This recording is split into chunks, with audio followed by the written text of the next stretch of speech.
Hi, I'm Sal Mercogliano, Associate Professor of History at Campbell University, a former merchant mariner, and an adjunct professor of maritime industry policy at the U.S. Merchant Marine Academy. In this episode of Maritime Industry Today, we head to the island of Jersey off the coast of France to examine a dispute between the British and French. And then we head to the Philippines to look at another dispute, this time between China and the Philippines over fishing rights and control of vital islands in the South China Sea. In this, the Jersey Shore, get the out of here edition of Maritime Industry Today.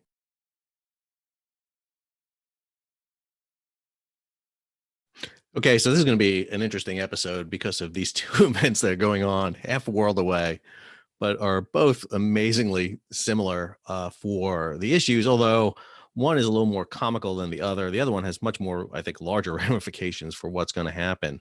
So let's go ahead and talk about this. So this all deals with a very specific issue, and this has to do with fishing rights. And fishing rights are absolutely essential around the world. I haven't really talked too much about this, but one of the things that's really important here is understanding that fishing, the use of the world's oceans to harvest food from, is a vital commodity around the world. Nations like China, for example, of China, even though China has the landmass equivalent almost to the United States, it has only 8% arable land. And so it has to derive a lot of its protein from the ocean. And a lot of nations do this. And this has led to the proliferation of what's called IUU. And this is the U.S. Coast Guard's new report on this. And I'll link this, of course, in the show notes so you can take a look at it. IUU refers to illegal, unreported, and unregulated fishing. The Coast Guard just came out with a new strategic plan concerning this, and it is out. And again, one of the things I wanted to hop in here is how vital this is. So as they put in here in these stats, which I think are really interesting, 1 in 5 of the world's fish that are caught through IUU. In other words, illegal, unreported, undocumented, basically fishing. And the global impacts are significant. 3.3 billion people, nearly half the world's population, rely on fish for 20% of their animal protein. IUU fishing removes access to these variable protein sources, particularly to the most vulnerable states. $401 billion. That's the amount that's basically lost in revenue about that. 93% of the world's marine fish stocks are classified as fully exploited, overexploited, significantly depleted. IUU fishing undermines sustainable management of these resources, pushing them to the limits of their capacity. One of the reasons why you regulate fishing is to not overfish, not to wipe clear entire fisheries. So, if you watch The Deadliest Catch, and you watch Alaska crabmen, one of the reasons that those crab fishermen are out there and they can't catch everything they want is because of regulations due to the amount of crab they're allowed to catch. One of the reasons that Somalis became pirates in the early 2000s is because they, watched too much Pirates of the Caribbean. It's because their fisheries were overfished by themselves and other nations that came in and absolutely just depleted the stocks. And so these fishermen had to get a new source. And so IUU is really essential. It's very important, and the overfishing and regulations associated with it are critical to maintaining the world's fisheries and the ocean. The IUU report from the Coast Guard is a great first stop. The other place I would send you to is this. This is the Center for International Maritime Security, CIMSEC. They just did not too long ago an entire topic week on ocean governance.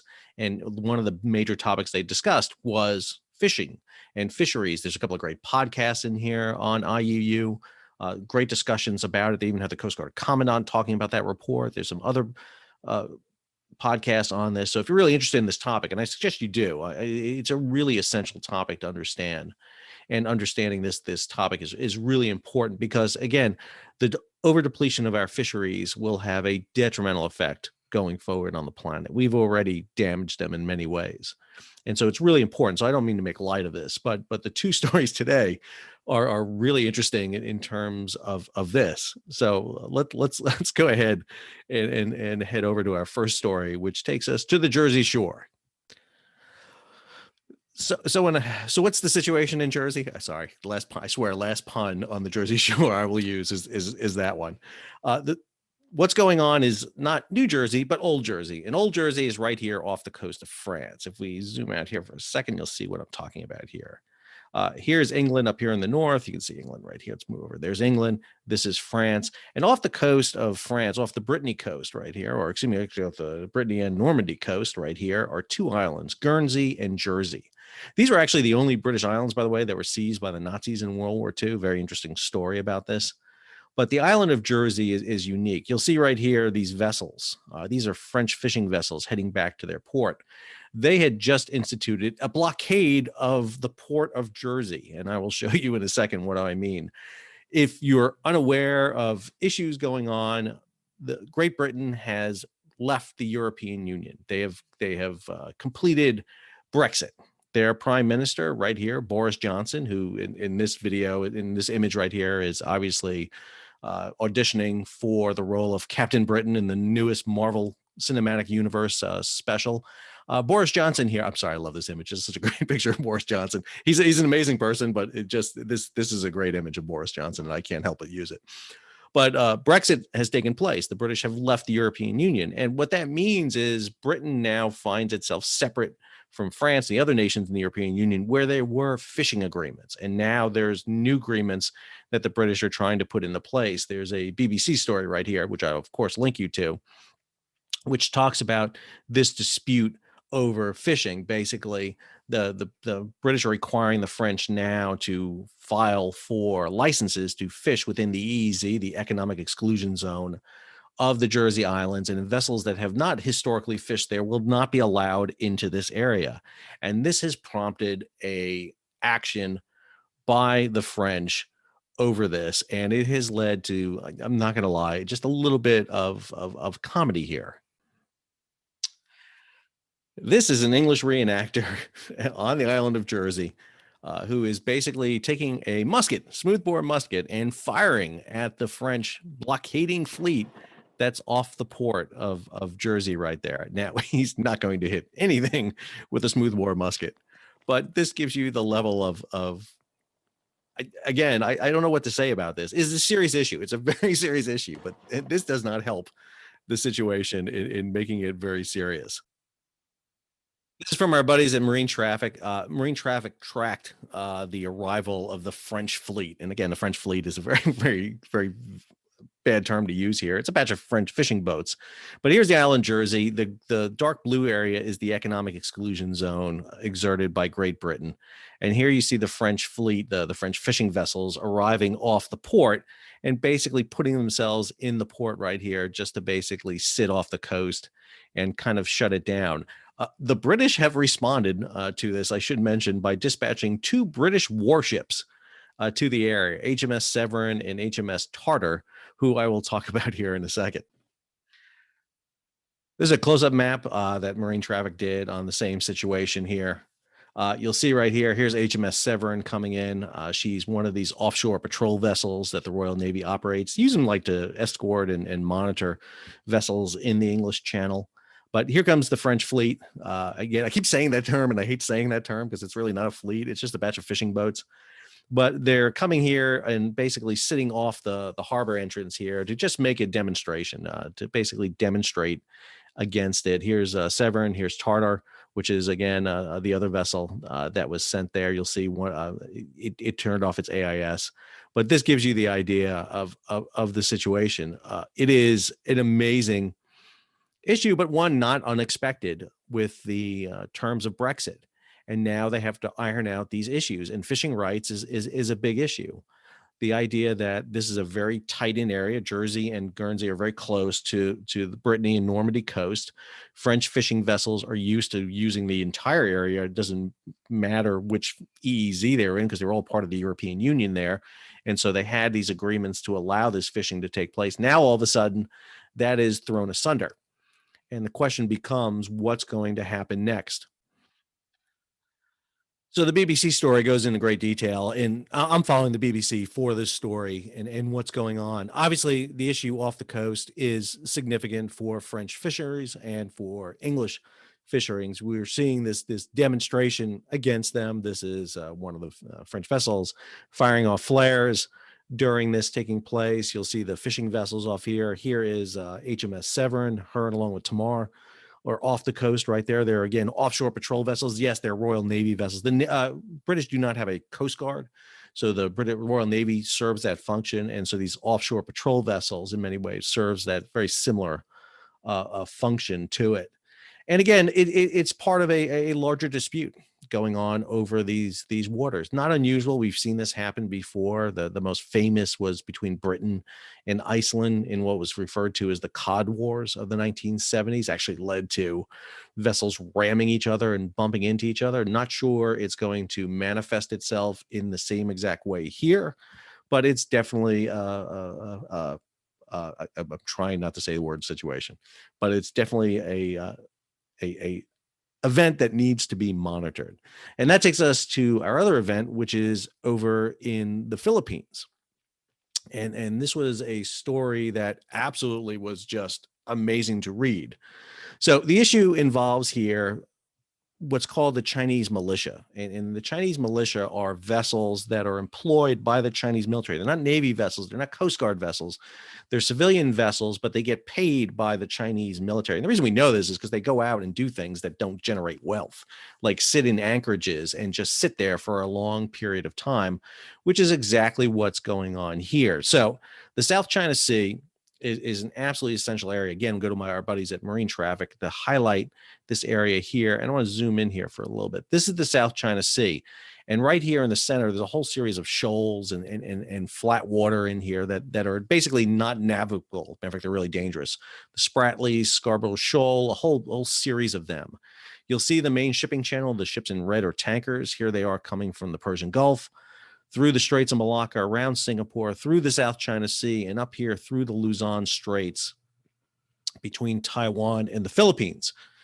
And China is playing a very strong game in the South China Sea. They want to make sure that because so much of their trade comes through here, they want to make sure this area is not cut off. Obviously, any nation can literally sever their ties with their trade. Vietnam can do this. The Philippines can do it.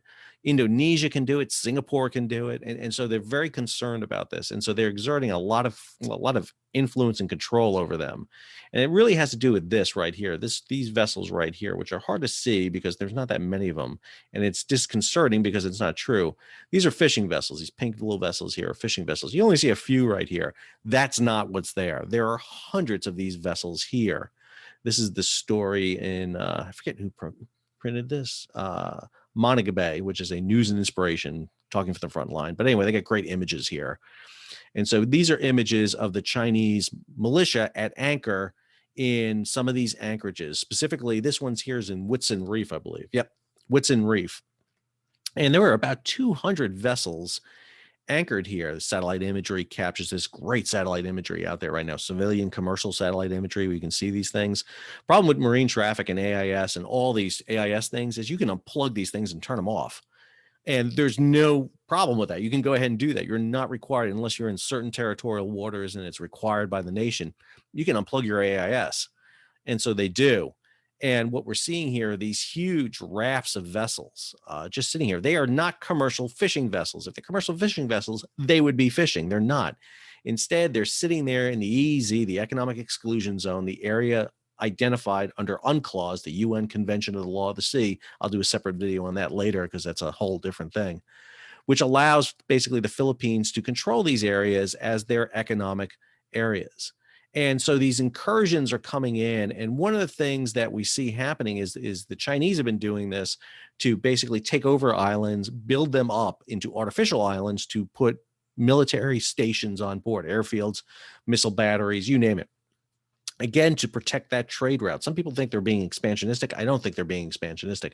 I think they're very concerned about their trade routes. And this is what the Chinese see their military as doing. And the response to that was what got the expletive at the beginning of my video here. This is from Teddy Lawson Jr. He is a minister with the Philippines.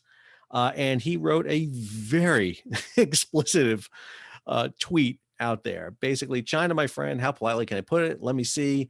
Get the out. What are you doing to our friendship? You, not us. We're trying. You're like an ugly oaf, forcing your attentions on a handsome guy who wants to be a friend, not to father a Chinese province. This is the statement that went out. And again, this is the Philippine foreign minister that's writing this. Very explicit, no holds bar. There's no question about what he is saying here. He is basically telling the Chinese to get out. And that statement is pretty blunt and to the point. Again, go back to this map here. If the Philippines loses control of some of these islands, one of the things that China is very concerned about is these trade routes. Here, you see the trade route coming out of the Straits of Malacca. These green vessels right here, these are ore carriers coming through what's called the Lombok Strait, right, which is down here off of Indonesia, right here off the Lombok Strait, heading to Australia, Western Australia, where a lot of ore and material for China comes from. Again, the Philippines has the ability, if they wanted to sever the supply line. This is World War II. The reason the U.S. invades the Philippines, takes it back from Japan in October of 1944 with the landings at Leyte, followed up by Mindoro, and then Luzon. Luzon was the key, is it cuts the supply line heading up to Japan. And everybody knows all the supply has to come through this way. If you can do this, you can cut the Taiwan Straits, the Luzon Strait right here. Excuse me, this is the Luzon Strait, Taiwan Straits over here. If you can cut the Luzon Strait, which is the deep water channel between Taiwan and the Philippines, you sever trade. And so the Philippines is who everybody wants to dance with right now. Because if the Philippines can orient toward China or the United States, they definitely will have a major play going on. And these stories are out. This is from G Captain, who's following this story. You get the explicit one right here. You get a follow-on story, which is, I think, a Reuters story, basically arguing that the Chinese are overstepping their bounds, and the Philippines are telling them to pull back. The United States is supporting the Philippines in this move. Again, they're doing freedom of navigation operations. They're supporting the Philippine Coast Guard and going into these islands to try to clear out the Chinese militia. But again, you're not going to clear the Chinese militia out by basically just hurting them. If they don't want to go, they're not going to go. And that's a big problem. As long as they're sitting here on Whitsun Reef, which is, again, in the South China Sea, we see them exerting control over a vital waterway. And this waterway issue is a big one. It's a big one. When Ever Given went up into the Suez, all this started to back up.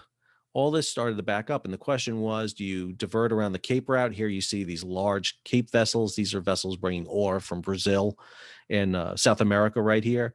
All of a sudden, you have to divert down that way, down the Cape of, below the Cape of Good Hope, the southern African coast. Or if this closes, if you close the Luzon Strait here, now all of a sudden Chinese cargo will have to flow through the South Pacific, around New Guinea, around Australia, and continue on, or head across the Pacific to the Panama Canal. But if the vessels are too big to go through the Panama Canal, vessels like Ever Given, they would have to either go around Australia or go all the way here down the Drake Passage between South America and Antarctica. All of this plays out, and it all has to do with these stories over economic control of waters around islands. Treaty of Westphalia, 1648. Sorry, the history professor's coming out here.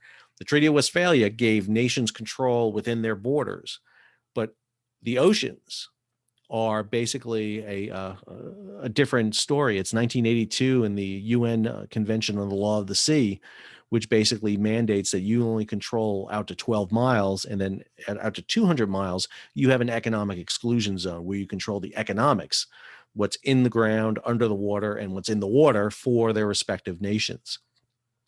One of the problems with UNCLOS, I will tell you, is there's one nation out there, one major nation that has never ratified it. And it creates a bit of problem when you're dealing with UNCLOS, and that's the United States. The United States has never ratified UNCLOS. It should ratify UNCLOS. It's ridiculous that it doesn't. We will not lose our national sovereignty by ratifying UNCLOS. It's a ridiculous argument, and it really puts us in a bad position to force China to vacate places like Whitsun Reef here when we sit there and say, well, according to UNCLOS, you shouldn't be here, or you shouldn't build these islands out in the middle of the South China Sea because UNCLOS. And China goes, you never signed UNCLOS. Well, yeah, but we abide by UNCLOS. It doesn't matter.